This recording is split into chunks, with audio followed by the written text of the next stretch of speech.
Well, we said we would, so we are, and this is the doing bit. You're back with the Vac. It's me, Val. It's him, Nate. And Nate, saw you on the weekend. Great to see you. What a fizzler. Yeah, it was a bit, wasn't it? A little bit, yeah. The big great. G. Great. It was great. The Just big to see Brisbane G get a win. wasn't so big. What do you mean, the big small G? G? Oh, the big G. You know, like the grand It final, happens. you get excited for it. It happens. I think you described it. Someone described it very well on the couch on Saturday as to talking mindset in a smashing. When you're getting smashed, the mindset is polar opposite. You've got half the guys on the field living out their best day. Just that's it. They're having the best day of their lives. It's not going to get any better than this. Wedding days, the birth of your first child, all that shit. Nah, kick a goal on grand final day. You done it, right? So there's guys out there having their best day ever and it's snowballing. And the other guys are having the worst day ever and it's playing into them mentally. Hey, we were the best team going into this. What is happening? What is happening out here? Have we all got lead in our feet? What's happened, right? So, and that would compound as the game goes on. They kick another goal. Yeah. Your brain, your mindset starts going, shit, this is really fucked. And you saw it in 2015 when our beloved Eagles got absolutely demolished by Hawthorn. It just hurts. It hurts to watch when a team gets smashed in the grand final, even if they're not the favourite. I mean, Brisbane came from 5th on the ladder. Huge effort. They did it. They did win 14 of their last 16 games. Amazing. So, I mean, they came from 5th, but if you're looking at form, Sydney were about one, I don't know for sure, it would have been won 5 of the last 12. Wow. Yeah, but they had a really strong start to the season, obviously top of the ladder. I reckon the high But the performance first half coach, of the year doesn't matter. I always say this to people. Halfway through the year, Sydney looked unbeatable. Unstoppable. Right? Yep. You're like, why are we even playing this game anymore? Great. Yeah. We should enforce the mercy rule on this. I remember saying to one of our very good mates on the phone, I said, the team on top of the ladder at this point of the year isn't going to win. I said they weren't even going to make the grand final. Wow. You were wrong. But I was. You were right. All right, here's what I think. I think the high-performance coach needs a raise at Sydney. I also think he needs to be fired. What, the high-performance coach? You know, whatever their high-performance coach is, he needs a raise. He needs more money. He's done a great job this year.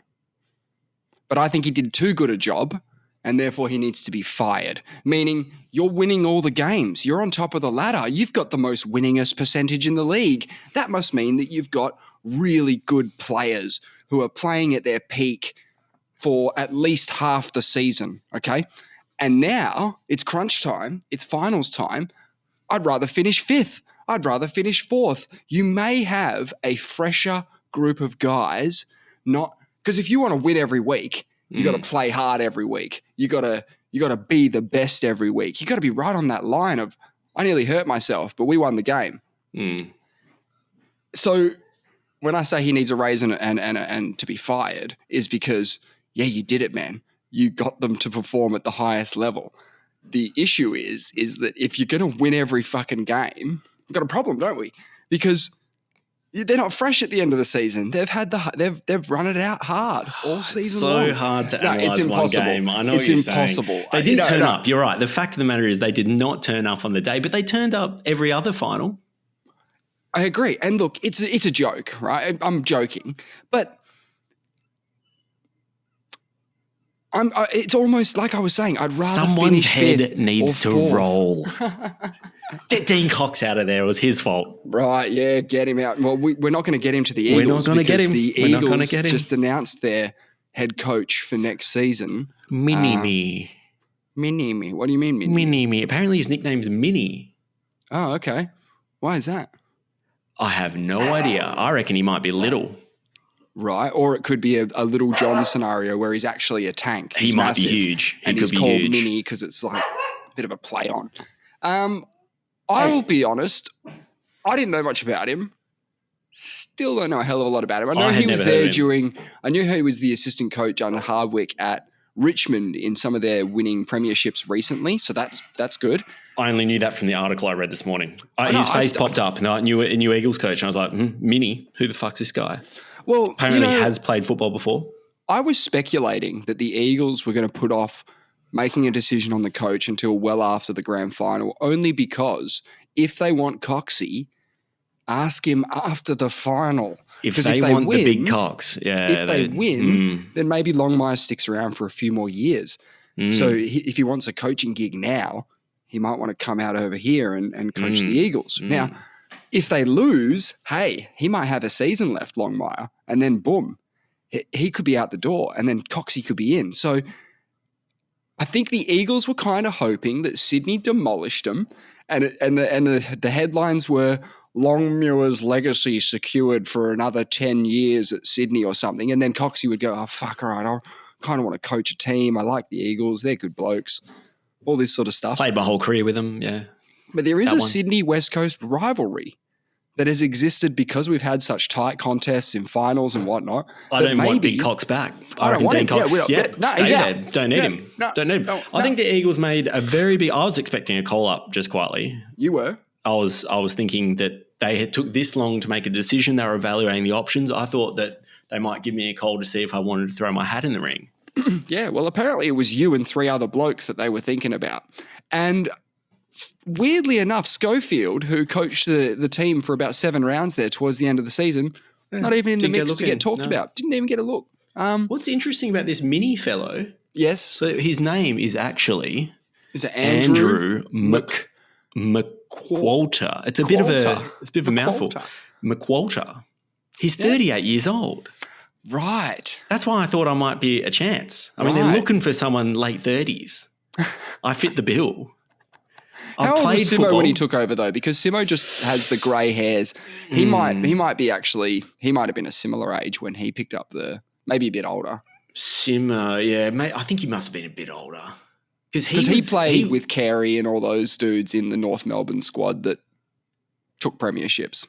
And he was obviously assistant coaching somewhere. I don't think anyone goes straight into the hot seats, and maybe that's what held me back, because otherwise I've got all the quals. So you haven't coached a local state or other team before? I thought about it though. Right, you have thought about it. Well, that should get you in the door at least for an interview, you would have thought. I do sometimes run water at my wife's so AFL games. there's a bit of on-field experience there. Yeah, absolutely. It's a big statement from the Eagles because they've gone for they've substituted out Big Cox for Mini. Right, it's a big statement. Well, it wasn't size doesn't matter. I take your point, but size it wasn't doesn't really matter.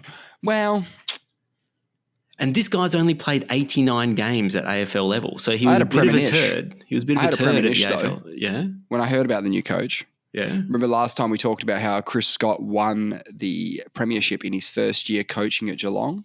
Yes. I'm just going to call it now. Premiers. Premiers. Put some money on it. Eagles. Premiers. Do you reckon they've got the cattle to do it? Do they have the bovine supremacy? Well, apparently there's a good chance that this guy, there must have been some guys at Richmond who played under him as an assistant coach who really like him because they want to come over here now.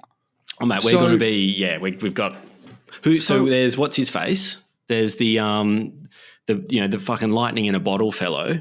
Who's Shy that? Bolton. Oh, right. What, does he want to come out west? Yeah, he's coming west. Oh, he's already coming. No, well, they're talking about other people who either knew him or had good relationships with him who may want to now make the move over. Yes. It's a more speculative at this point. There's nothing locked in.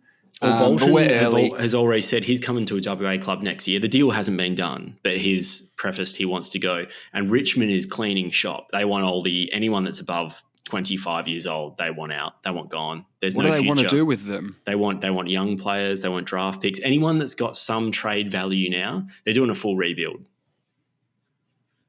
Wow. That's it. Shea Bolton. So if you're 28 or 30 at Richmond, you're not playing finals in the next couple of years. Although it does seem like teams bounce off the bottom, not the Eagles. The Eagles didn't. That's true. A lot of teams seem to bounce off the bottom pretty well.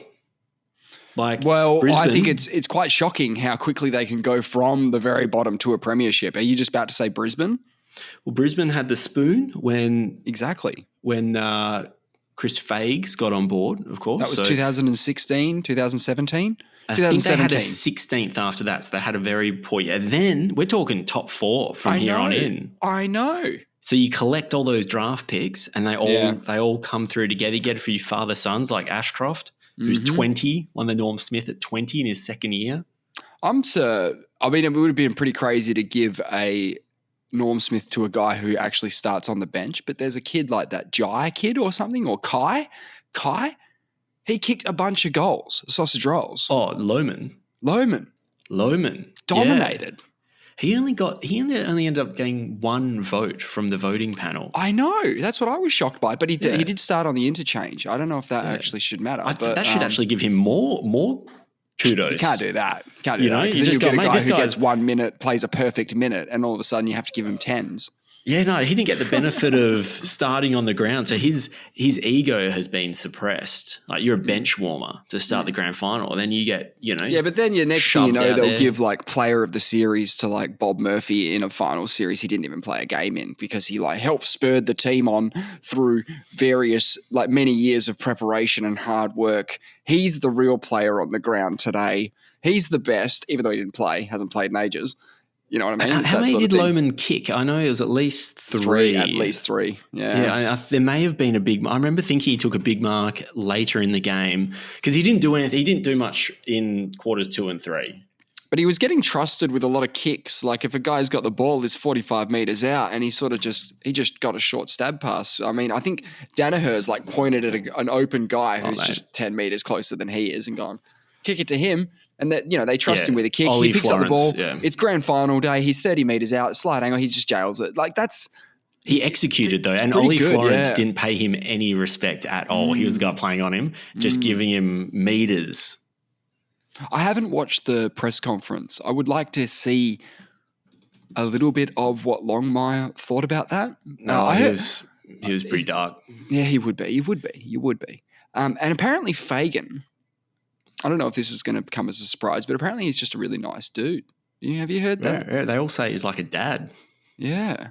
Depends. If you have a nice dad, that makes sense. But if you've got a cock for a dad, then, it's not so good. He's one of those good ones anyway. He's one of those fantastic dads.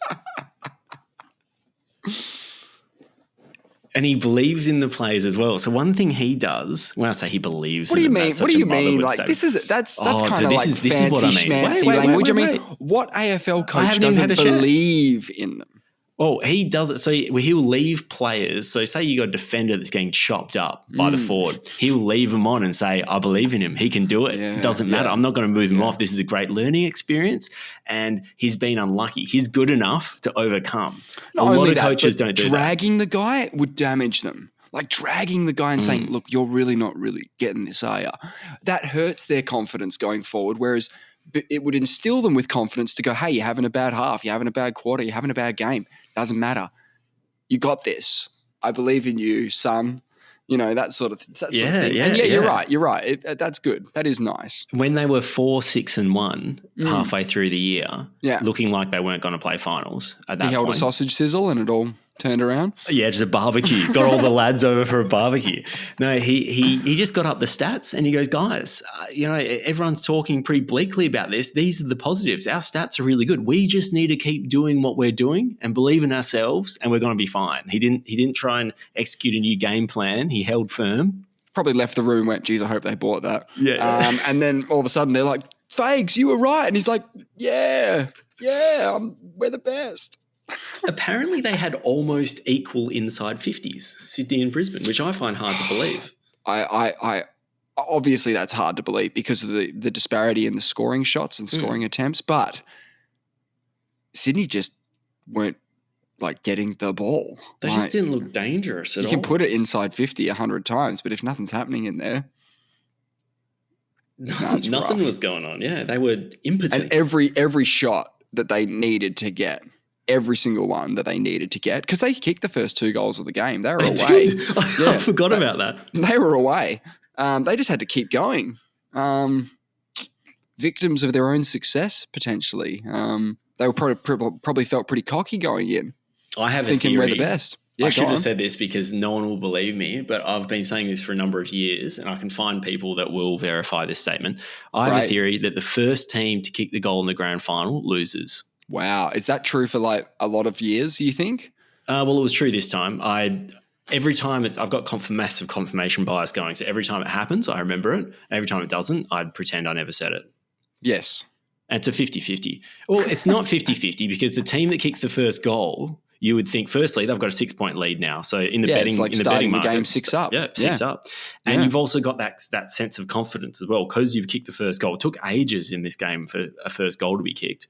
But we're talking about how the whole team starts riding that wave of emotion. The confidence, all of that. I think that applies mid-game once you've settled in. I think the opposite happens with the first goal. You think you get jittery? You get a sense of complacency. Like, yes, We've this is already easy. won. Yeah. The other team has that one punch in the face where they say, we're still in it, but they've kicked the first goal. We have to go now. And I think it galvanizes the squad. That's my logic, which means absolutely nothing. But of course, that's what I think. Then, the second goal gets kicked by the same team and all of a sudden the mood's higher. I know. It would be Brisbane, have to really fight back now. This is the time. If we don't kick a goal here, it looks like we're just going to get trounced today. So getting that first goal back, very important, obviously. If they went goalless in the quarter, that would have been really hard. God. Yeah. Well, that's what happened to the Eagles. They went down 5 goals in 2018. I know. I was gutted. That was brutal as hell. I remember saying they just need some luck because a lot of things in life are just luck. I was like, they don't need to kick a goal. They need to get lucky now. All right. They just need something has to happen. And the ball just sort of trickled over the line. I think it was Willie Rioli just managed to get a unusual soccer goal in the goal square. And I was like, that's going to get them going at least. That's the bit of luck. Yeah. And then they kicked another goal just before the end of the first quarter. And now you're only down by 3 goals. And now you're in the game. If you go to the quarter time break down by 5, you feel like it's game over. Yeah. The mood you'll feel somber. Like you're one goal away from game over. It's just like the mentality. Katy Perry was the halftime show. You didn't catch any of that, did you? I think she was pre-game. Did she do halftime as well? I didn't watch halftime. Pre-game was someone else. She did halftime. Okay. I didn't watch it either. I was outside the back with you guys, so I know you didn't see it. I didn't see it. I watched it later. I saw some glittery sort of car she was driving around on, and they did some augmented reality type stuff like League of Legends shit. Exactly. That's what I was going to bring up. The qual wasn't good of the CGI or whatever, but that's okay. I thought the dragon at League of Legends was way cooler. And when you're using that kind of tech, right, why not go all out? Like a couple of little CGI streamers, why not go fucking nutty with it? If you're going to do it. Yeah, UFOs. If you're going to do it, fucking go. Like, go hard. Submarines. Just have submarines going through there. Whatever you want. What do you reckon Katy Perry would want? What are some of her bangers? I don't know, man, but they could have, they could have done exploding love hearts into clouds and shit. It would have looked great. I don't know what she's into. Is she into love hearts? I don't know. I want to know because I saw. Didn't she kiss a girl and she liked it? Oh, we got some girls flying around. Is that her? Yeah. That's her. Yeah. I prefer the man version of that one because there's a guy, his name's like Dami M or something, and he did a cover of I Kissed a Girl and I liked it, but it's just I Kissed a Boy and I liked it. But it's still cherry chapstick. Yeah, it's still like all the rest. All the lyrics are exactly the same. It's just hilarious. It's probably got more views than Katy Perry's main song now. I think that's possible. I'm about to kiss a dog. Yeah, and not like it. Yeah. They'll teach him a lesson. Although he'll like that. He'll actually think that he's done something right. Or if I just lay a big lick on his chops, that's probably giving him positive reinforcement. But I just think that, if you're going to do augmented reality craziness on the AFL or League of Legends or whatever, I mean, I think in League of Legends it's a little more accepted because it's a digital kind of experience already. We're just adding to it. But just like the UFC, when they had 306 at the Sphere, just I like checked that out, by the way. Yeah, that was just sweet. Like that will revolutionize sport in the future. so will this kind of technology. I just think it needs to be in the stadium to have any impact. You need people to be able to see the dragon if you're going to put a dragon up there. That's my thoughts. I agree, but 306 looked amazing. Mm-hmm. Okay, news.com.au, Perry show falls flat over wardrobe fail. Oh, come on. That's a headline. That's an opinion in a headline. That's an opinion in a headline. What's the wardrobe fail? Yeah, what happened there? It's probably one unfortunate costume mishap went overlooked during her divisive performance. Divisive performance? Who's divisive? Christ. This sounds divisive. Katy Perry was almost spotless in her AFL Grand Final day spectacular at the MCG, but an unfortunate costume fail. Fail? Now it's a fail. What the fuck's just happened? Hold on. Okay, sorry. But an unfortunate costume fail has come to light. Ooh, they're revealing it. It's just come to light. Fans across the internet have been having a giggle at the sight of one of the Americans' dance crew running around with a deflated prop. Man, this is the biggest clickbait I've ever seen in my life. What are you talking? All right, now keep going. We need to get to the bottom of this. Keep going. Perry, who was reportedly paid $5 million to sing 5 songs, took the stage. Completely irrelevant to the story. Anyway, yep, go on. Took the stage wearing a halter neck, blue metallic crop top and white trousers with cutouts, which she paired with some futuristic shades. Sounds tasteful. Was there a mishap with the wardrobe? A centerpiece of the stadium spectacular was the production of backup dancers swirling around the oval holding sparkling silver orbs. But one of these idiots really fucked up. No, I don't know. What the hell? Fail. The sight of one performer running around with a deflated silver sack was impossible not to notice for those sitting near the display. Oh, no. This is a disaster of epic proportions. Forget everything you know about regular disasters and actual real big problems. And even forget about like Janet Jackson's boob coming out. Forget about that at the Super Bowl. This is I don't want to exaggerate, but this could be 10 times bigger than that. Anyway, what happened? One video of the moment has been viewed 50,000 times with many making the same joke about the look of the malfunction prop. Many were making the same joke that the orb looked exactly like a casked win goon sack. Why does it say win? I think it's missing the E. I don't know if the AFL, Katy Perry, or even Australia will ever really recover from this.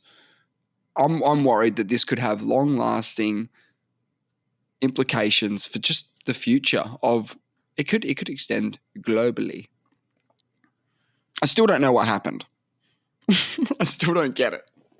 Fans rushed to comment on the pre-match performance, and while opinion was divided on Perry, everyone fell back in love with Tina Arena. I think they sang I Kissed a Girl and I Liked It with Tina Arena. They sang that together.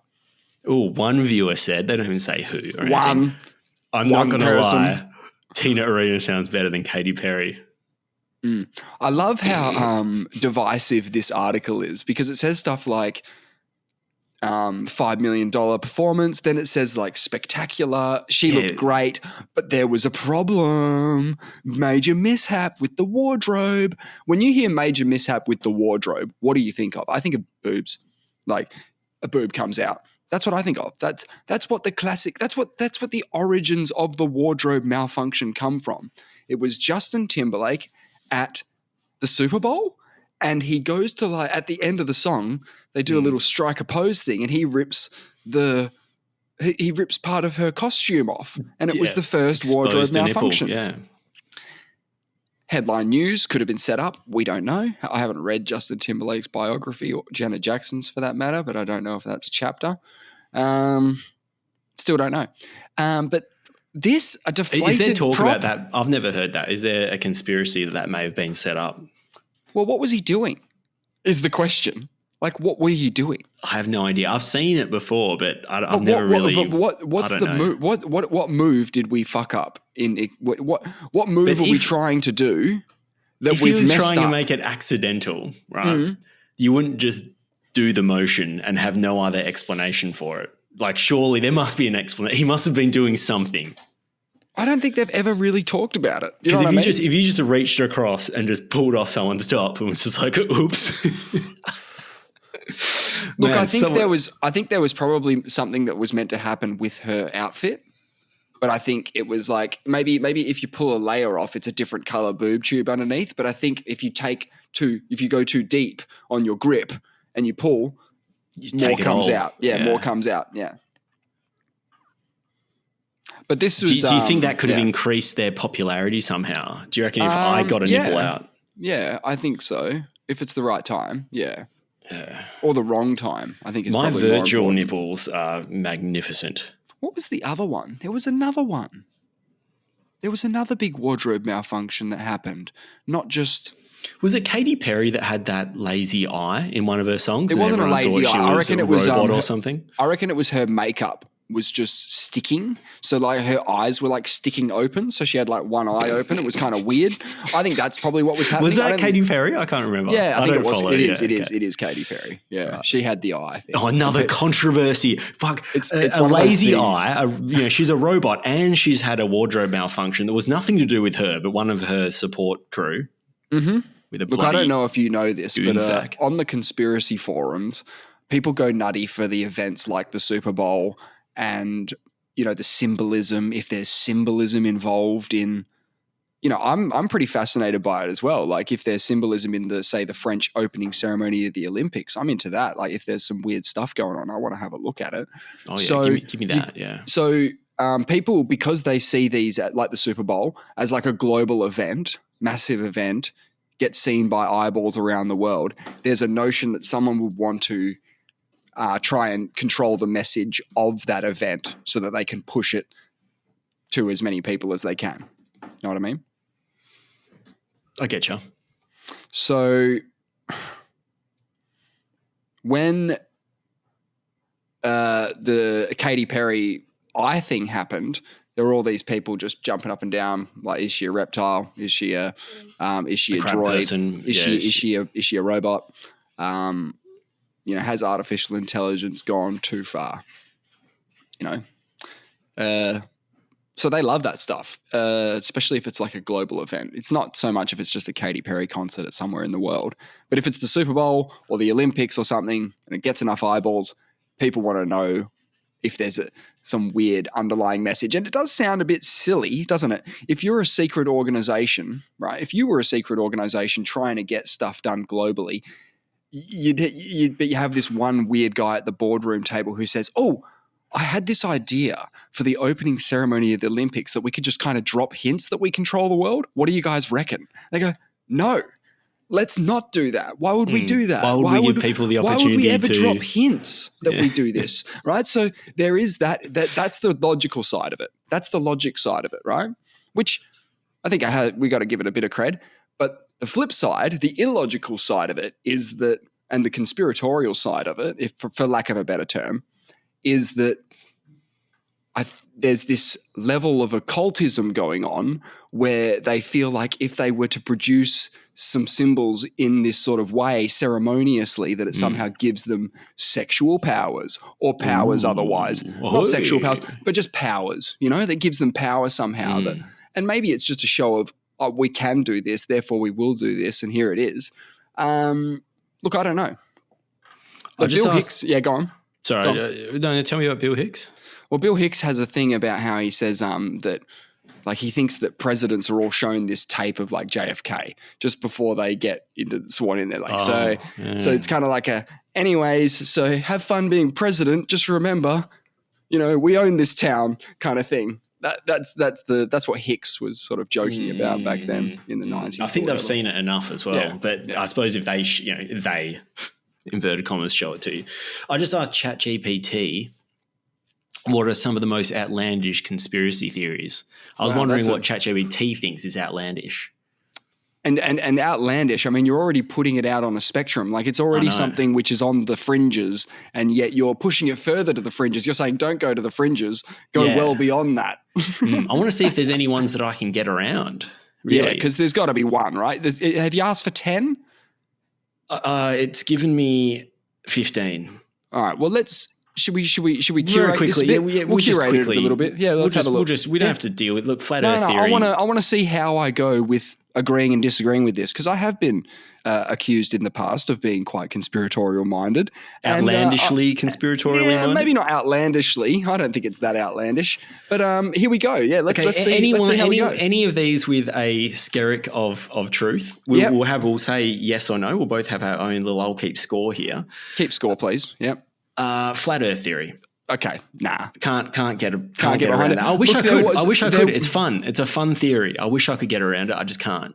There was some fun videos that came out when the flat Earth theory was first starting, because you got to remember that once you're in these circles and people or the internet thinks you're into this kind of stuff, you get fed it a little bit more. So there would have been a point in time where I would have watched like a flat Earth documentary, and I guess I was watching it from the perspective of, if the government is hiding the truth about everything, then why not this as well, right? So I was that's the kind of mindset I went into it as, and it's about an hour and 20 into every flat Earth documentary that they start bringing in the concept that the reason that they're hiding the truth is because God's real, and they want a secular, disgusting society who's all into like horrible stuff, and that's what they want. So like I can't get past that. Yeah.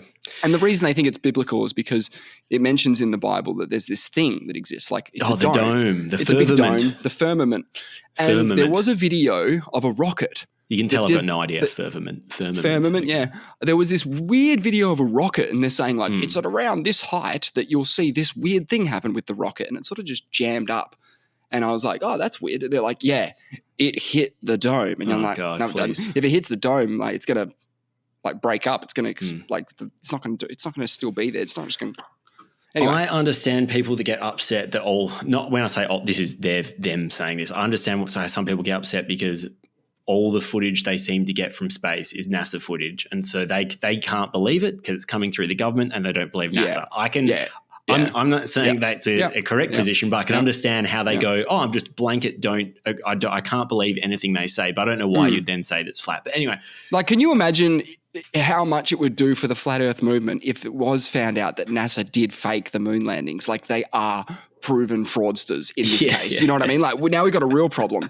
We got a real problem now because we've got a bunch of idiots out there who think that this means flat Earth is it's a dying theory. This one, it gains traction every year. It will get. I reckon. I'm going to say because we've got those balloons going up now where you can get to. I think it's like 30,000 feet or something. Where, that big balloon we're talking about has like you can have a fucking lobster thermidor. That's not that high. No, but you can see the curvature of the Earth. You can see space. You go into very low. It's not considered space as far as aviation's concerned, but you can do it. You'll have enough people going up there. It's commercial. You'll have people going. I saw it. Like I literally, and then you'll have the heads of the Flat Earth Society, if they actually want to know, go up and say, "Hey, we saw it. It's round. We're wrong." There was a GoFundMe or something to that extent for Eddie Bravo because he was a big flat Earth guy, or still is probably, to just go up on the thing and have a look. And was he refusing to do it, or was he? I don't know, man. I don't know why you would. Like that's just a scientific experiment that you can take. No, but this is what upsets me is I don't care if people believe in flat Earth, but they actually have to be prepared to change their view if there's evidence. There's compelling, and I think evidence that's compelling is seeing the curvature of the Earth for yourself. Agreed. But we would also agree that these people have changed their minds because they were probably brought up thinking it was a globe. Do you know what I mean? So they already have proven that they can change their minds about it. No, I'm willing to be a flat earther if they present me with evidence. Yeah, totally. Absolutely. I don't care absolutely. what it is. Evidence. Evidence. Give me some evidence. Absolutely. So people, if Eddie Bravo, I understand he didn't want to go. And who's the other guy that does the who got basically cancelled? Who does the InfoWars? Oh, Alex Jones. He's Alex Jones, isn't he? I don't know. No chance. No chance. I think he may be getting into Bravo. There was someone that they were trying to. No, him and Eddie Bravo would talk till the cows come home about this sort of stuff, but I don't think I think I've heard Eddie Bravo talking to Alex Jones on Rogan's podcast about flat Earth, and he's like, "No, you don't believe that shit, do you?" Like, I think Alex Jones doesn't really get on board with that stuff, even though he gets on board with way worse stuff. Oh, we've got 15 things to get through. So Flat Earth, it's fine. We'll call that one a no from both of us. Thanks very much. Sorry, just quickly on Flat Earth. The one thing that is super fucking sexy about the Flat Earth theory is that there was this like operation done in the, I don't know, fucking 40s or something, where they sent this very famous pilot, admiral guy, a pilot and a sort of bit of a one-stop shop, he's awesome at everything kind of guy. They sent him down to Antarctica to go and try and like fly over it essentially. And there are people who would reference some parts of his expedition as being sort of otherworldly. And, you know, you're talking about the ice wall when you talk about Antarctica. You're talking about the edge of the world. You know, like that's what it is. I assume the ice wall doesn't go on sort of, No, it doesn't, because you're just sitting on a fucking disc, man. Anyway, so the stuff that's really, really cool about that, and I don't think it can be verified at all. Like all of the cool, sexy stuff can't really be verified because he, you know, someone could say this is from his diary, but is it? Is it from his diary? Or did you just get told it was? Like, so I don't know. You'd have to actually find out as much as you can about this guy. His name's Admiral Byrd, and then call bullshit on me and just tell me where I'm wrong in the comments. Admiral Byrd, okay. Yeah. I haven't really looked into it. I've never actually looked into it. Maybe you should do a deep dive on just Admiral Byrd without thinking about Flat Earth at all. Just have a look into him and then come back to me. Yeah, okay. Let's go to the next one. All right, reptilian overlords. Okay. So it says this is what it says about it. Popularized by, because I've never really looked into some of these. I've never actually looked into because I just think they're a bit too far fetched. Popularized by conspiracy theorist David Icke. This theory claims that reptilian aliens or shape-shifting reptoids are secretly controlling the world by taking on human forms. According to this theory, many world leaders such as the British royal family and high-ranking officials and Admiral Byrd are actually reptilian creatures in disguise, manipulating humanity for their own agenda. Well, there you go. Well, if you believe some of the crackpots who are talking about the UFO stuff at the moment, they would say that we're in contact with something like 50-something species of different aliens. So maybe there is one that's in the royal family, but that's just one. That's just one. That's just one. There's 50 others, and they could be running a counter-information campaign through David Icke to try and get the reptilians outed so that they can continue their nefarious activities as the other 54 species, which we're currently hanging out with on this planet. So, I like the shape-shifting aliens. If you believe the craziest shit. Yeah. Look, I like the idea of shape-shifting aliens in that if there were aliens... No, there's not. If there were aliens that came to Earth, and they wanted to somehow be unobserved and integrate themselves and observe human life, then the best thing they could do is look like us. But, I mean, without that's just logic, and without any evidence, I just can't see. It's like saying that there's a teacup, orbiting. What do they say? There's a teacup orbiting 1 million miles from Earth. Like there might not be. Look, if they look just like humans, it's hard to justify. Well, the reptilian thing, right? It goes from these two extremes, in my opinion. On the one side, you've got David Icke's books, which he's written about this extensively. You can read them; they're not forbidden history. Are they regarded as fact, or is he a science fiction writer? No, but does he regard them as fact? He's a soccer player who turned into a journalist who turned into a crackpot. But no, I say crackpot, but I'm just being fun with it because I think in a lot of ways I'm a bit of a crackpot as well. But yeah, it goes from that extreme. You're not it goes to that extreme. Well, no, I'm not, but I believe a lot of dumb shit. It's okay. It goes from that extreme to like people just posting or looking at videos on TikTok or Instagram of, they'll watch like a slowed down bit of footage of a person turning their head and they'll be like, there, did you see it? Katy Perry's eyeball, yeah. Yeah, did you see that? And then they'll do some dramatic music and they'll zoom in on it and they'll be like, they're shape-shifting. And I'll be honest, there's some weird ones out there where you're like, oh, that's weird. That person just turned their head and then it's a different person. That is kind of strange. But if you were a reptilian alien species who could change your appearance on the fly, you'd probably keep it to a minimum when you've already got an established character. Anyway, so that's I'm not getting on board that one. Do you want to get on board that one at all, or as a Skerrick? Yeah, I think the Skerrick is that if you think that people aren't trying to control or manipulate things to their own advantage out there, then you're crazy. But and I think it's possible that aliens could integrate into sort of human society as humans, but I just can't. I just don't. I think it's possible. Like I just don't think it happens. Star Wars. Yeah. I've seen it in E.T. as well. He came along and he seemed to fit in just fine. Yep. No, that's a no from me. If we had infinite technology and we went to an alien, I would definitely. We dress up as panda bears. Like we do it in panda enclosures. We dress up as panda bears as to not upset them. But we do a pretty shit job of it. Terrible. If they were doing as bad a job as we are, as dressing up as pandas, if they were dressing up like us as bad as we dress up as pandas, we'd see through that shit instantly. Yeah, the fact that we do it makes me think that we would do it better if we could as well. Yeah, absolutely. That's true. Okay. Yep. So that's a no from me.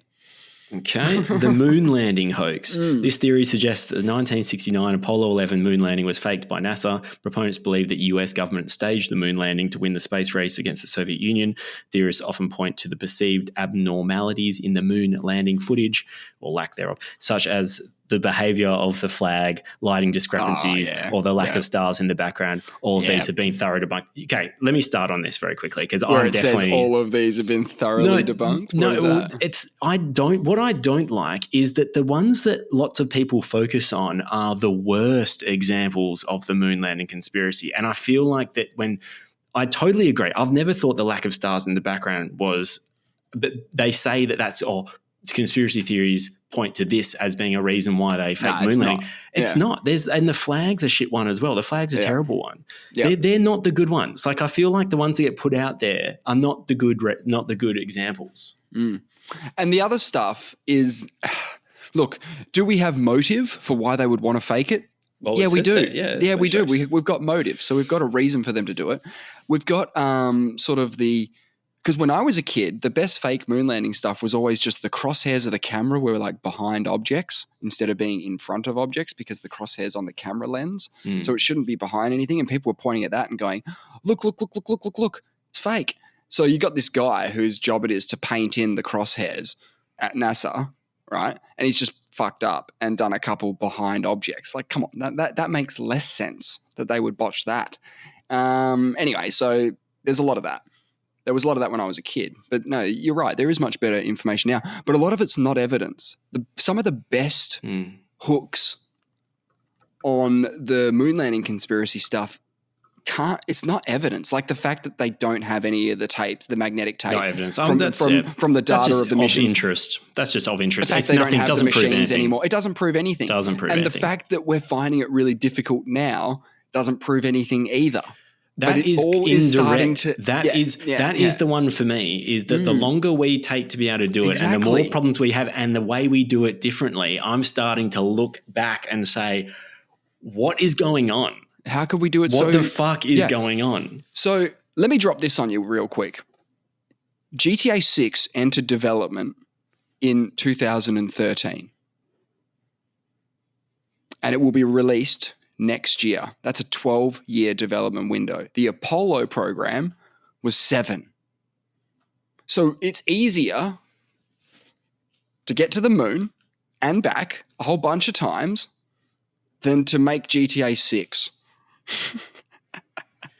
And it's not just that we went to the moon, because in 1961, JFK said, we're going to the moon, because they were embarrassed by the Soviets had put Sputnik up. They were achieving some things in space, and they never said that they had an ambition to go to the moon at that time. And so he put it out there. He goes, I'm coming over the top. Even though there's no scientific reason for us going to the moon, I'm going to do it for political and scientific supremacy reasons. Basically, that's the real reason he did it. And he says, I'm going to do it within the decade. Yeah. Set it in 61. He set a time window. He set a time window. It's quite convenient that they did do it in 69, right near the end, because nothing takes – we don't do anything within time windows. Have you noticed? Like if you say we're going to build something in 5 years, we never do it. It's always 2 years after, So they went from 61 with I don't even think the US had put anything in, or maybe they had, but, it was – they didn't have Velcro, for God's sake. They didn't have drills with batteries. Like they had to develop – battery-powered drills for the space program. We didn't have zippers. Like this is the technology that we developed for the space program. So we went from no Velcro, no zippers no uniforms, no fucking idea, no computers, like no proper computers, no proper computers. There was less wardrobe malfunctions in the past without Velcro being around, so that was one of the plus sides.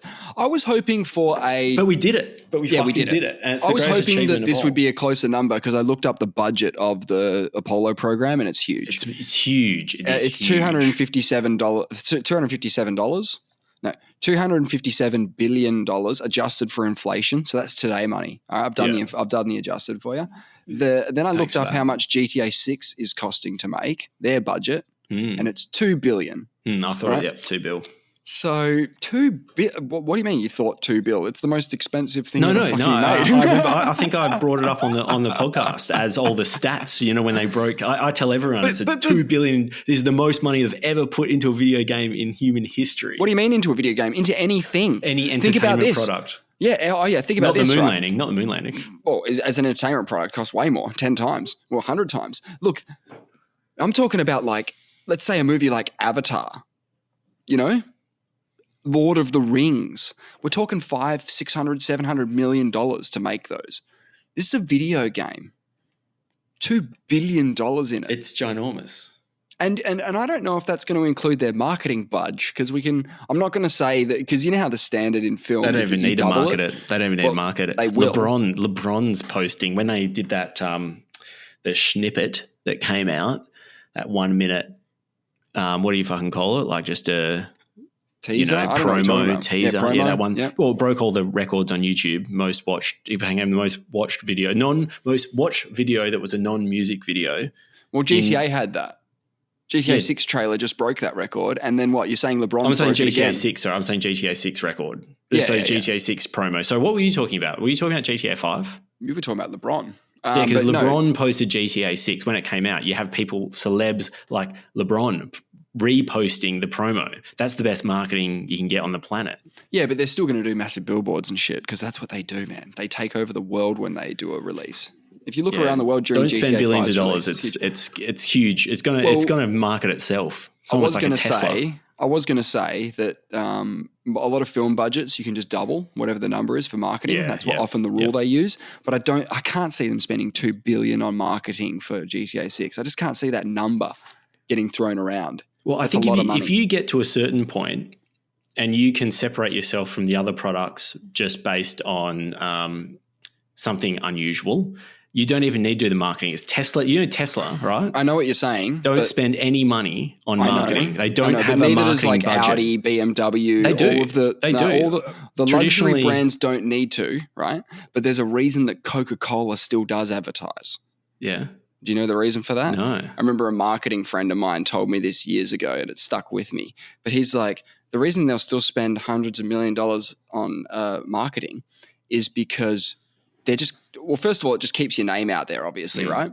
But if they up the can price by 10 cents, right, and they factor that into sales, they go, it doesn't change any. Us spending this money almost doesn't matter.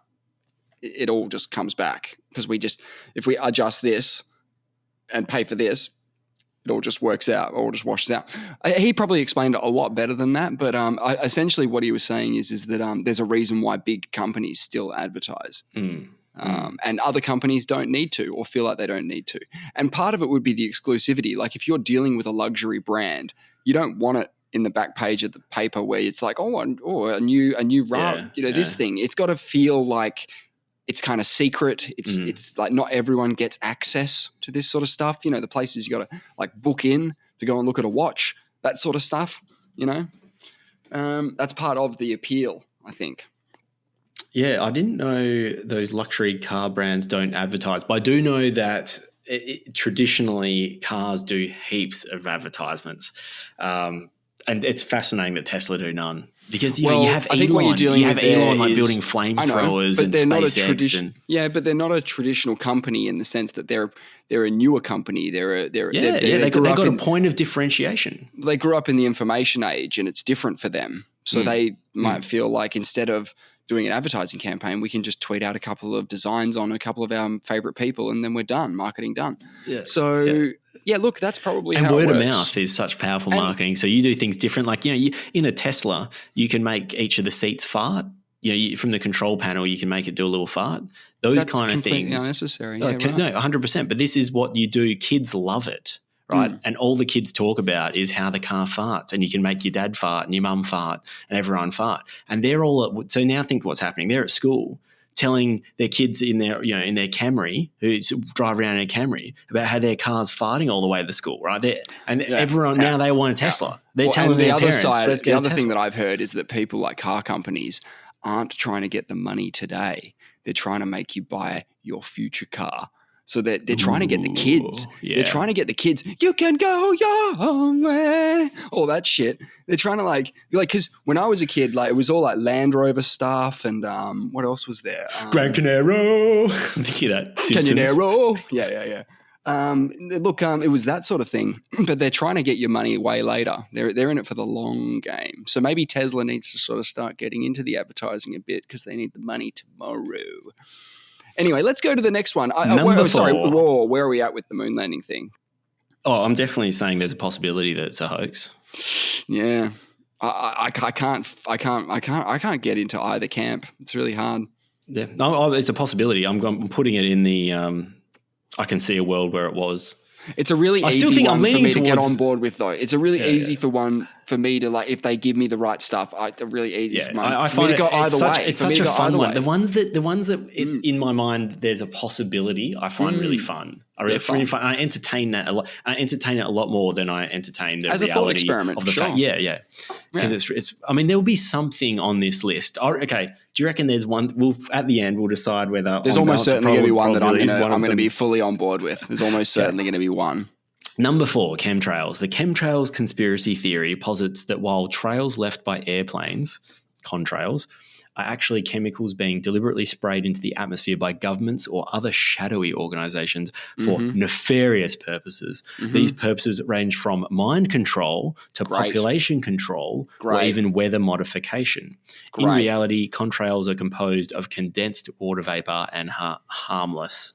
Here's your problem again. We got Skerricks in here again. You got Skerricks of Truth in here. Can you go through that list that you just said of the with the one that mentioned weather? Okay. The purposes range from mind control. And just sort of let me sort of break them down as you go. Mind control. Your problem there is that we do have documents of the US government being heavily involved in something akin to a mind control program using heavy drugs. The Russians were doing it too. They were trying to create sleeper agents. So we've got a problem because if that's the thing, has anyone tried to engage in mind control unwittingly? Like they were getting people unwittingly involved in these programs who did not sign up for them. So we've got a problem because it's believable. It's so far. Yep, go on. Next one.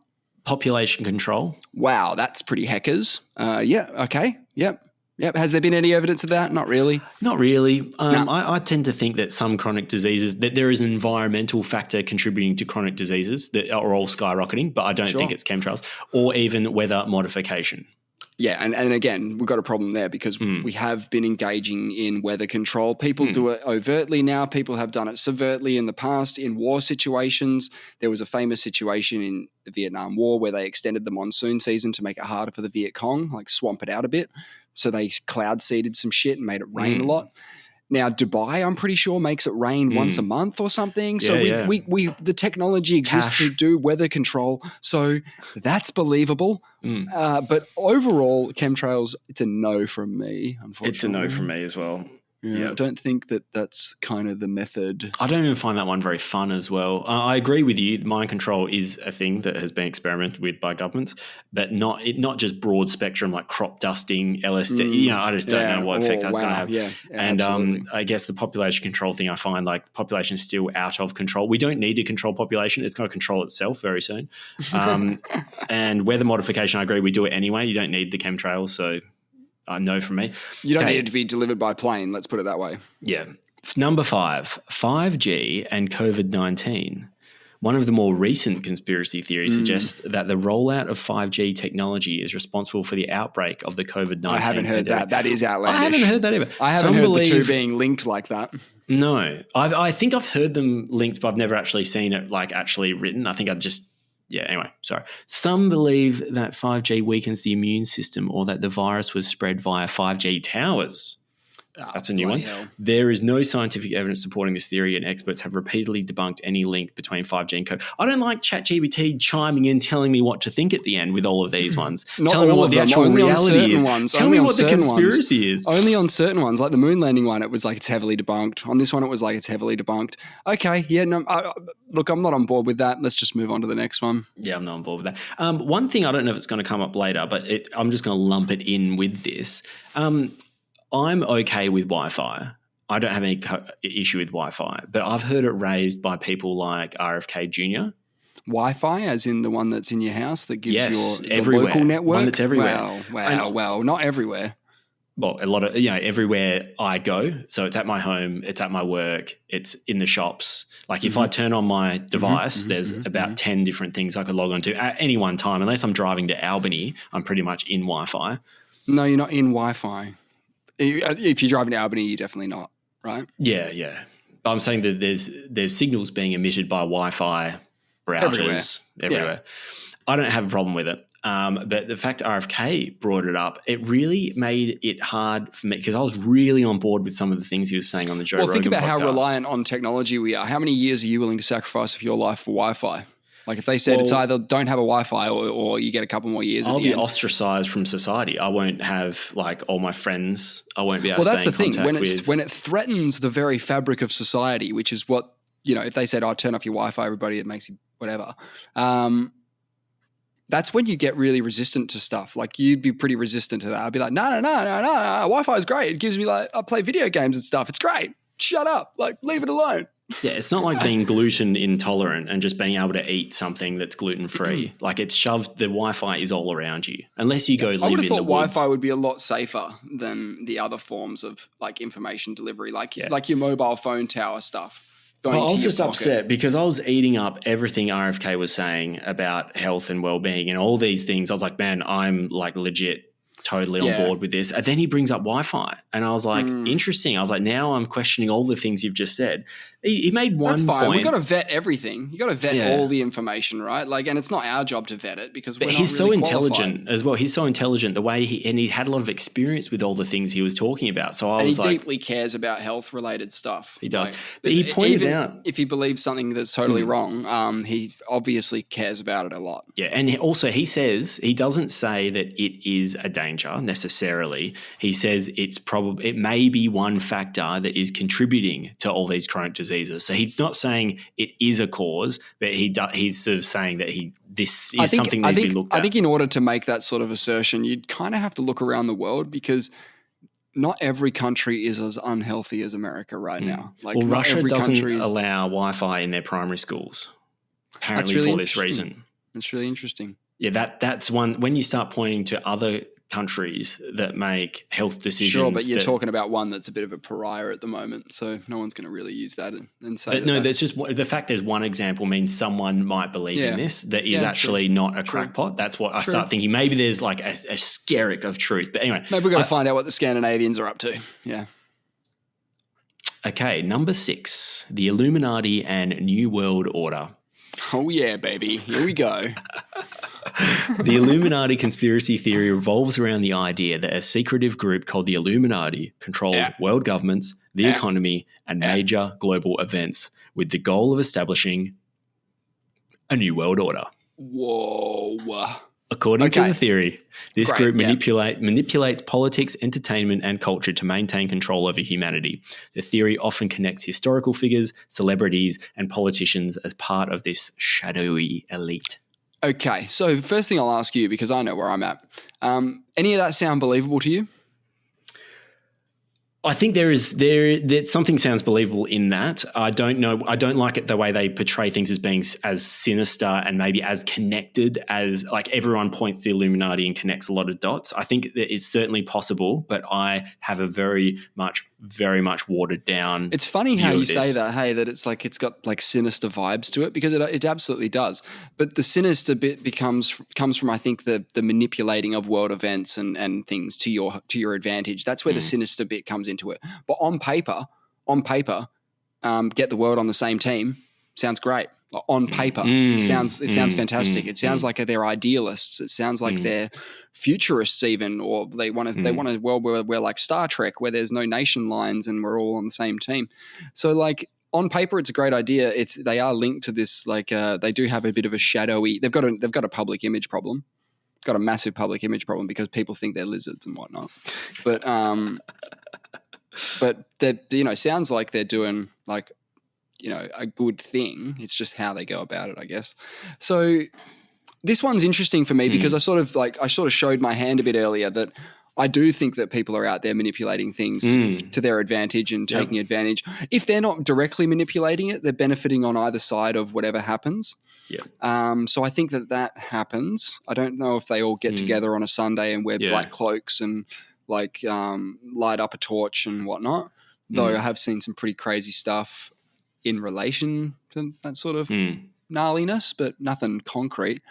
Yeah, no, I in terms of sexiness, there in terms of like state, me right? getting into it, I'm into it. Like I'm 100% into it. Like I'm 100% into that as a sexy conspiracy idea. But again, we're using that word pretty liberally here. I don't like using that word, so I'm going to try and figure out a better word.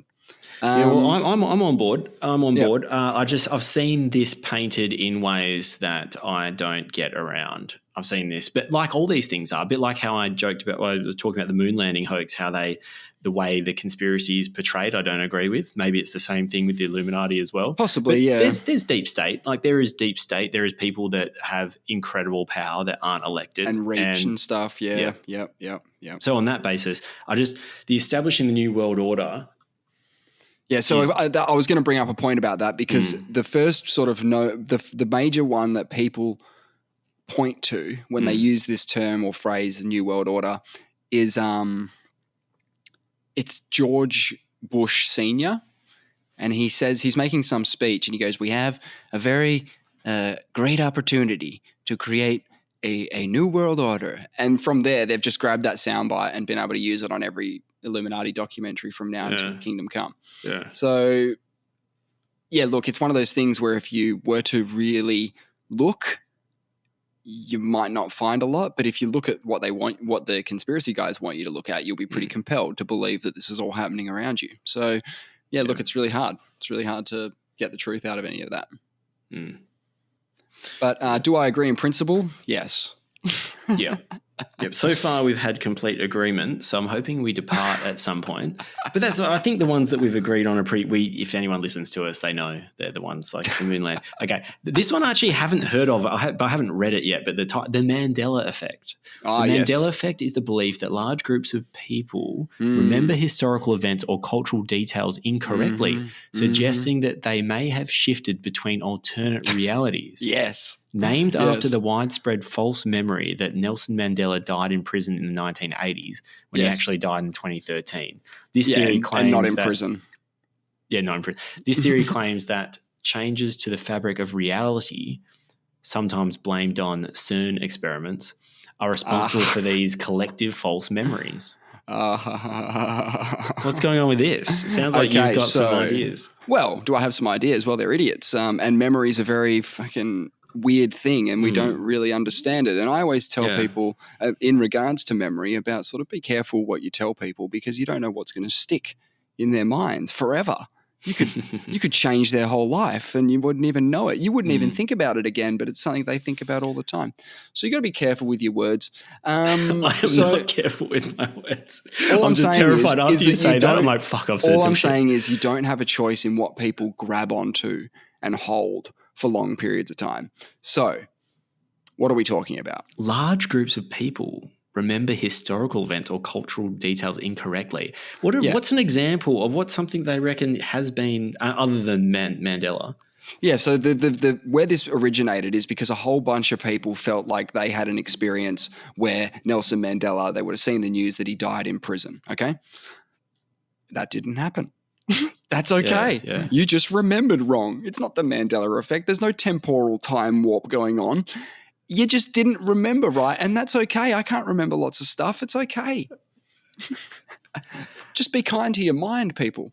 Okay, I've got an article here. 54 Mandela effect. Oh, God. So we went from a list of 15. Now we've got 54 things coming at you. I'm just going to rip through some of these Mandela and see effects. if we have any. Oh, no, maybe ask it in a way that we can sort of figure out if we've been Mandelarized. What do you mean? Well, you could say something like, I just asked Google this? for this one. This is just a Google. I'm just saying, like, because I might remember it wrong. I might get Mandelarized while you ask this. Okay. Do you remember Shaggy from Scooby-Doo? Yeah. With his big Adam's apple? No. Apparently tons of others do, but in reality, it's nowhere to be seen. That's a fucking weird one, isn't it? Like, oh no, I'm in a different time warp. I'm in a time warp because Shaggy's Adam's apple's gone. Oh, what? That's a really weird one to base your whole existence on, isn't it? Like your feelings about terrible. Reality. You're like, Shaggy definitely had an Adam's apple when I was a kid. Quick, what are you talking about? How does Mickey Mouse hold up his pants? I have no idea. Not with suspenders. Even if you could swear you remember him wearing them. Wow, these time warps, they're pretty lazy, aren't they? There's none where, like, I don't know, the pyramids didn't exist or something. There's none of that, is there? It's all just TV shit and things that happened in the last 20 years. It's probably just advertisement where they're just anyone. These are just products here. Okay, I'm just going to read through the headlines and you tell me if you like one. Captain versus Captain Crunch. See, this is American. We don't know this one. Okay, Snoopy's tail. Tony the tiger's nose. This is on Frosted Flakes. So the temporal effects of this time warp only really affect television and media. Okay, sorry. This one is perhaps the most bizarre of all. This is what it says. I'm just reading. Go. Okay, let's have it. Several people can attest, more than one, that they distinctly remember seeing the comedian Sinbad, yes, in a movie called Shazam. Yes. Many argue they're confusing this memory with the movie Kazam, starring Shaquille O'Neal as a genie, but who really knows? Whoa. Mate, several people. This is the most bizarre one of all. Yeah, that's evidence. Fucking hell. Several people. Wow. They couldn't all get it wrong. These are terrible. Looney Tunes, not tunes. Did you see that Shaq movie with where he plays a genie? You ever hear tell of that? I've seen enough of it. Yeah, it's probably not very good. Sex all right, let's keep going down the list. Terrible. Get this out of here. Yeah, get so that out the of my Mandela life. effect, I don't like that one at all. I just think that's worst just people not remembering well. That's okay. Okay, Hollow Earth theory. This hey, theory what do you proposes... know? People's memories aren't great. I think we figured that out a long time ago. This theory proposes that the Earth is hollow and contains a thriving civilization within it. Some versions of this theory suggest that aliens or ancient human civilizations live inside the Earth. Love this, yeah. And that there are hidden entrances to the inner world located at the poles. Proponents believe that governments and the scientific community are hiding the truth about this underground world. Obviously they would, yeah, because they like to go there for summer vacation and they don't want it to get overrun with tourists and shit. Yeah, look, I don't like this one. I think we've got a bit too much, you know. I think the sexy part of it, again, I'll always go to that part of it, is that we don't really know a lot about the ocean because it's really deep and there's a lot of water. So could there be stuff under the water that we're not aware of? 100%. But no, I don't think we've got a hollow earth thing going on. I think the evidence for it is pretty non-existent. People have pointed to like Mount Shasta. It's a famous mountain in California that had sort of legends of little people that lived in the mountain, and that they would journey to the center of the earth and live down there and stuff. They were quite nice people. Apparently, they would trade with the old ancient humans and stuff to a continent or something called. I don't know if I'm conflating different weird thoughts here, but I don't know, Lemuria or something that comes to mind.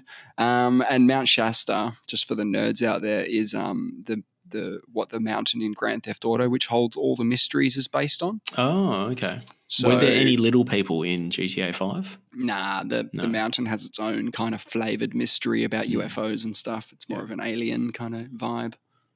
Yeah, the problem with this is I'm really into geothermal and subterranean. I'm into sort of mineral deposits and oil and gas and stuff like that. I find this stuff fascinating, and how we extract oil and gas and then we re-inject carbon and things like that. So I'm into I understand the difficulties of like having a hollow Earth. They don't say to what degree.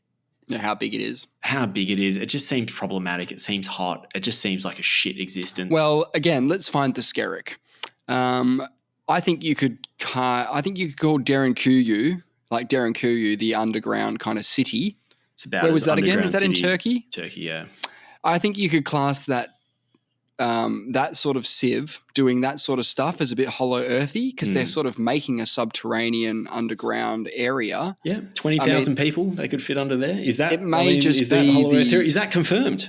Well, there you go. There you go. So again, it's one of those ones which I could probably agree with in principle, but can't really get on board with, because there's famously no one living at Darren QU anymore.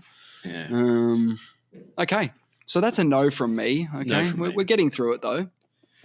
I haven't heard this one before. Paul McCartney is dead. According to this conspiracy theory, Paul McCartney of the Beatles died in a car crash in 1966 and was replaced by a lookalike. Fans who believe this theory point to supposed clues hidden in Beatles songs and album artwork, such as messages played in reverse or cryptic imagery. The theory persists despite McCartney being very much alive and continuing to make music. Well, he's one of the only ones that are still alive. But just to have a bit of fun with it, I guess, I will just show you quickly some of the evidence for this one. Please. I've just started streaming for you. So this is the cover of the Abbey Road album, which the Beatles made in 1967 or something.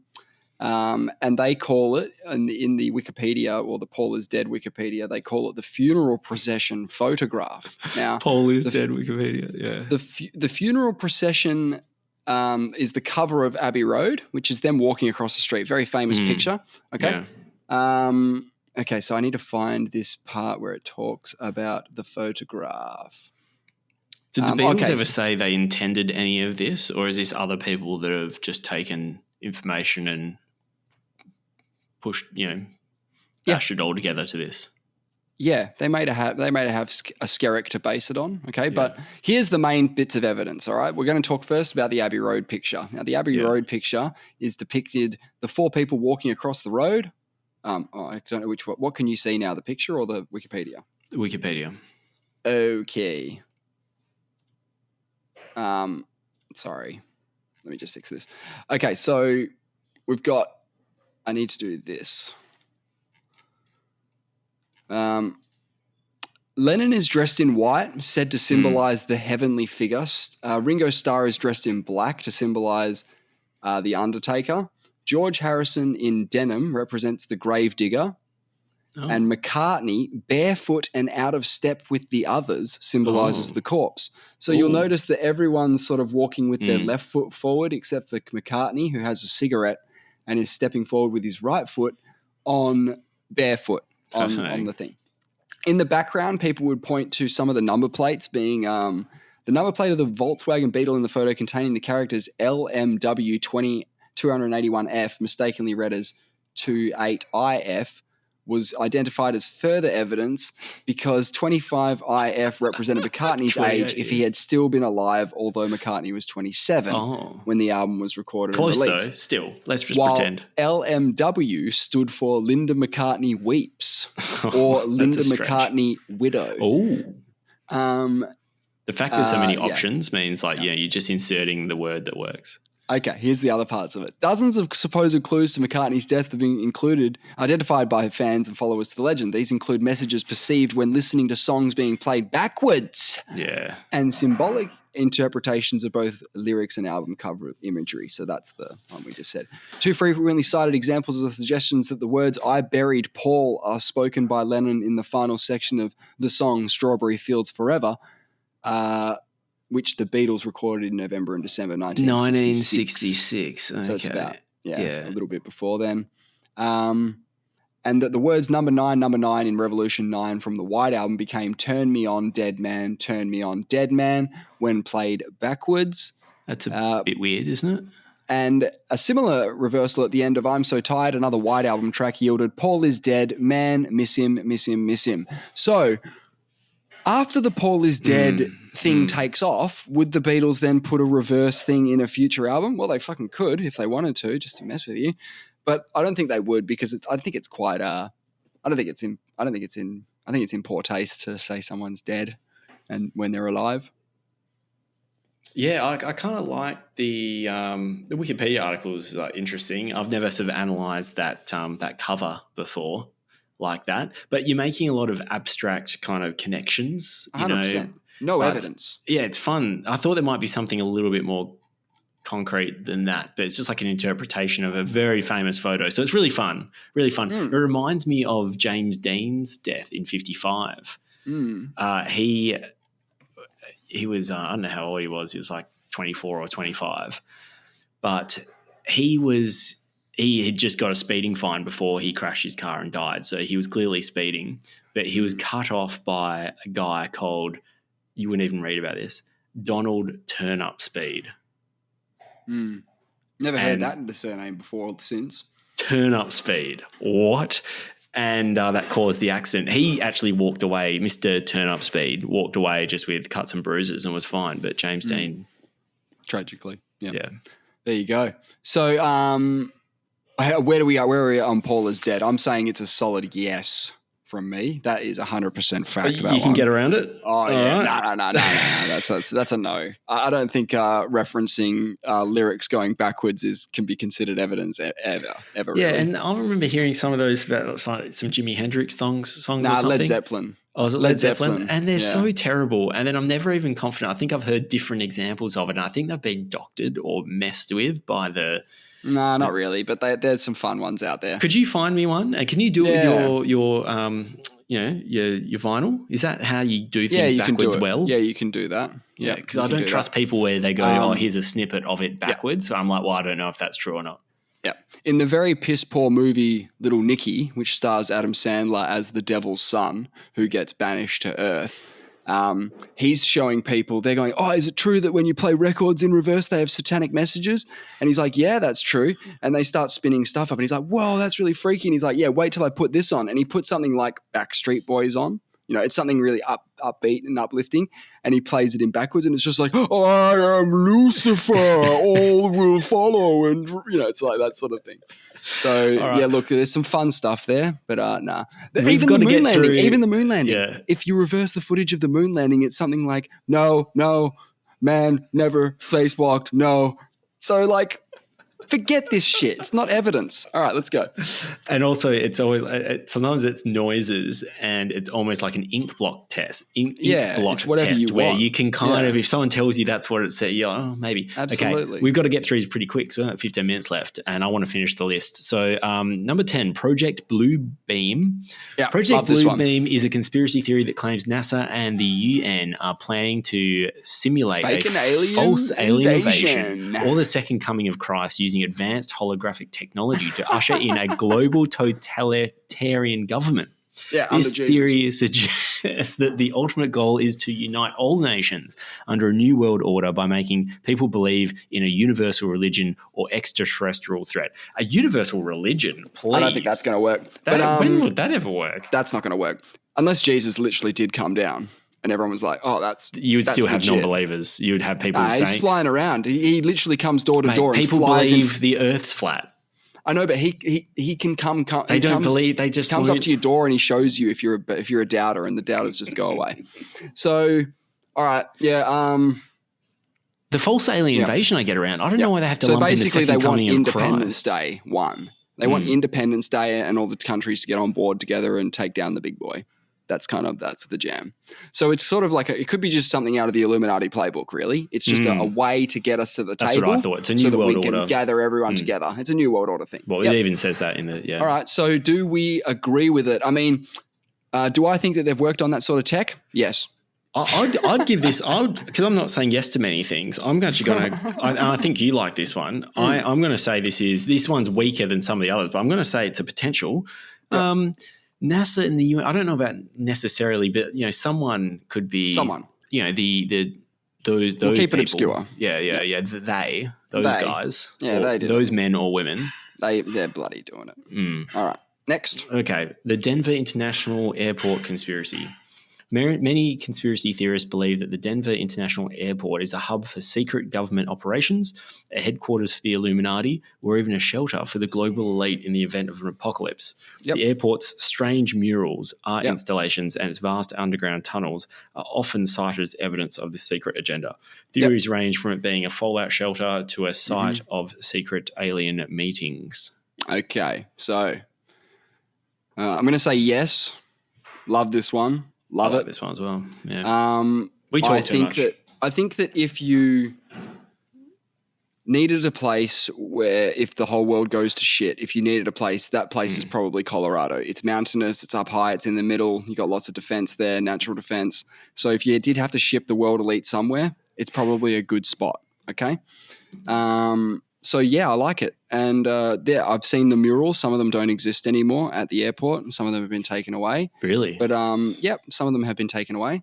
But some of the imagery there and all of that sort of stuff is very fascinating and fun to look at. And it's probably one of the sexier ones on the list today.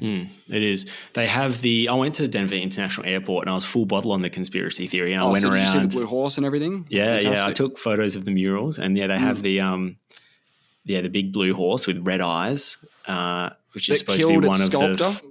Yes, it did. I forgot about that. I forgot everything about this one. Yeah, so I think his son or someone in the family took over and finished the statue because it killed its owner, this blue Mustang, which conspiracy theorists and alike would point to that being like a bit of a horse of the apocalypse kind of vibe, and that I don't know if Colorado's got a rich history of blue horses with red eyes. I don't know if they do. They might.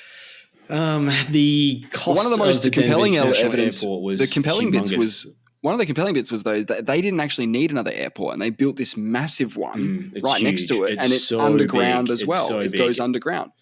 There is a lot of it's quite a strong conspiracy theory in that even if it's not for when it says here that it's maybe a site of secret alien meetings, I have trouble getting around that. They just chuck that in. They just chuck that in to make it seem crackpot. I think it's likely some kind of presidential bunker or other elites bunker for some catastrophic situation, because firstly it's an international airport, so you can kind of access it relatively easily, and there's also some really weird cryptic references to New World Order and stuff actually on the there was a plaque that was laid by the New World Order Airport Commission, which doesn't exist. Which doesn't exist, never did.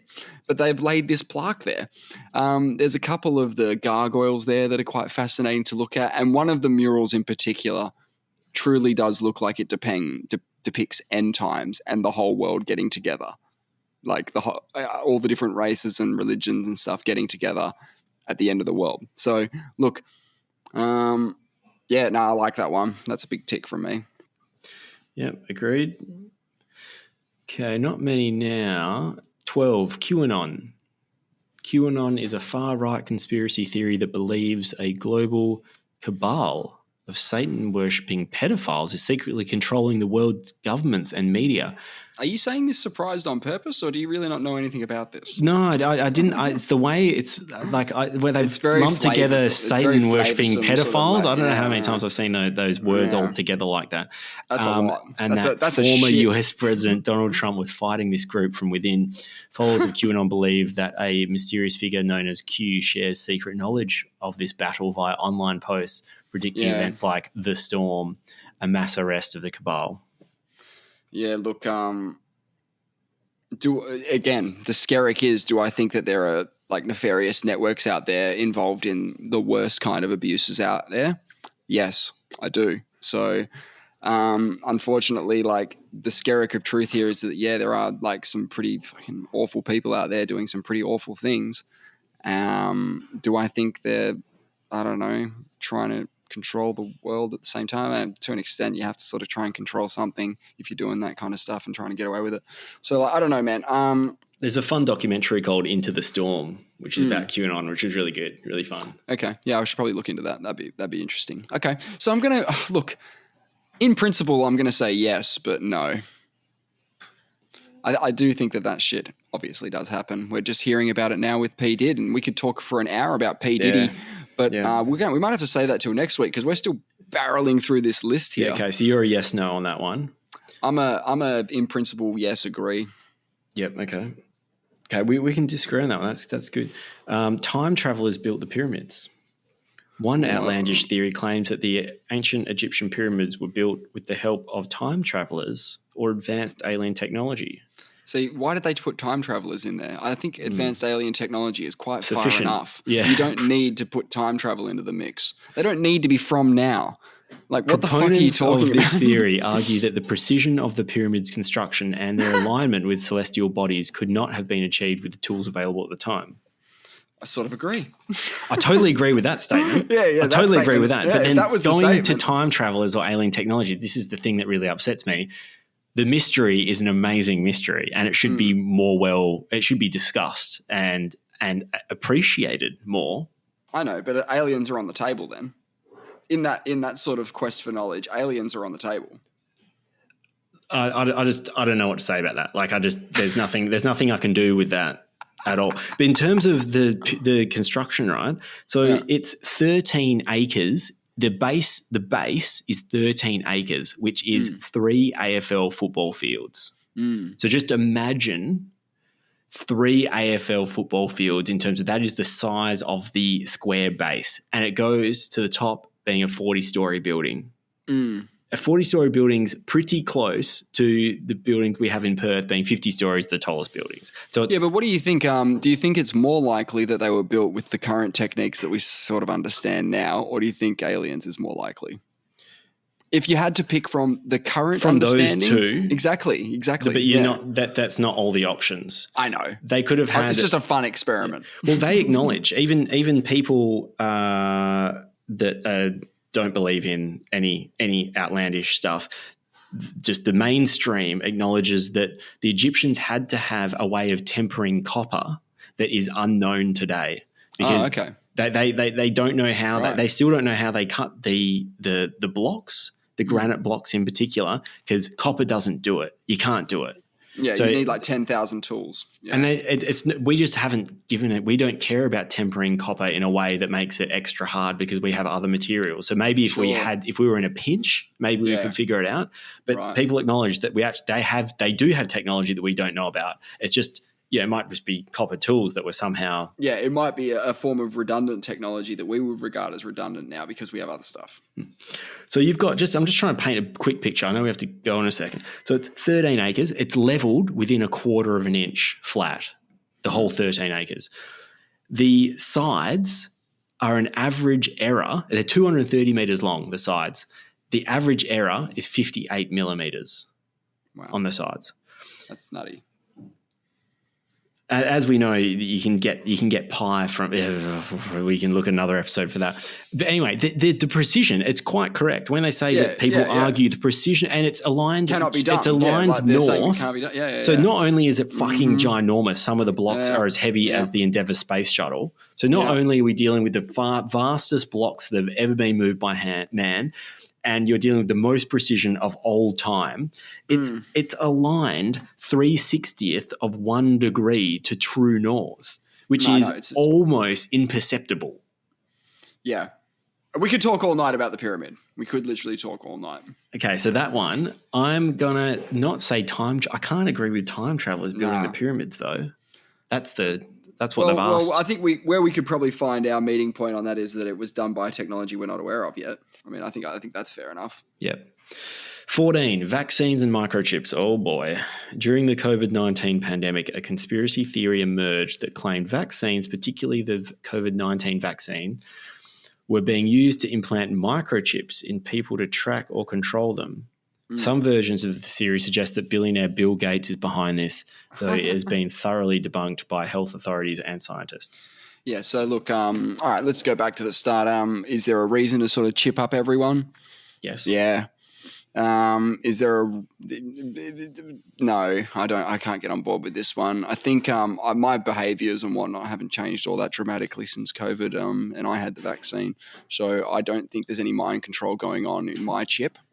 If this number 14 was the COVID-19 vaccine with some kind of population control technique, I would be more inclined to agree with it. Not the microchips for me is going way too far. I don't think that COVID-19 vaccine was some kind of population control, but I do think COVID-19 is quite a new technology that clearly couldn't have been tested a lot. So that's sure. That's a thing. But early adopters. Early adopters. We are a big experiment. Yep. Number 15, endochrome harvesting. Oh no. Here we fucking go. I don't think I've heard of this. This theory. So this is okay. Can I just have a guess? Yeah. Is it the harvesting of sort of negative emotions for some sort of gratification? Not quite. This theory posits that elites harvest adrenochrome, yeah, a chemical compound supposedly extracted from children's blood, to maintain youth or achieve some form of immortality. This theory often links with other conspiracies about elite child trafficking rings, especially within the QAnon movement, though there is no scientific or factual basis for this claim. Yeah, again. Are people injecting blood to make themselves more youthful? Well, I think that Brian Johnson guy is. Yeah, it's his son's blood. His son is of legal age to consent. Like 15 or something. Who cares? Anyway, the point is that sort of stuff happens, so it's believable. But I don't know. I don't think so. I don't know. It's a tough one. I can't get on that one either. So. Look, we're pretty agreed on most of that. We didn't go deep on a lot of them, but that's probably for the best. We just it was don't fun. Have, it's fun. It's fun to know where you stand with these and things. And those are considered outlandish, I guess. So we've got through that list. Can you think of anything more outlandish than those that's been bandied about? Not really. No, they're pretty outlandish. Most of the ones you notice that the ones that I would really believe in, they're not on that list because they're not outlandish. You know what I mean? Like the ones that I got on board with are not on that list, except for like the moon landing stuff. I mean, there was definitely I've seesawed around the moon landing thing over the course of my life. I mean, there were some years where you couldn't convince me that we went, and there were other years where I would be quite happy to accept that they did go. So like, it's really hard. It's really hard. But thank you for coming. Thanks for joining us. We had fun. We hope you had fun. We hope you didn't learn something because we're not, what's the word? We're not trying to put out good, high quality information. It's not within our capabilities. I need to go get some, I need to go extract some children's blood. Yeah, obviously. But we will see you a bit old. Back here, same time, same place next week.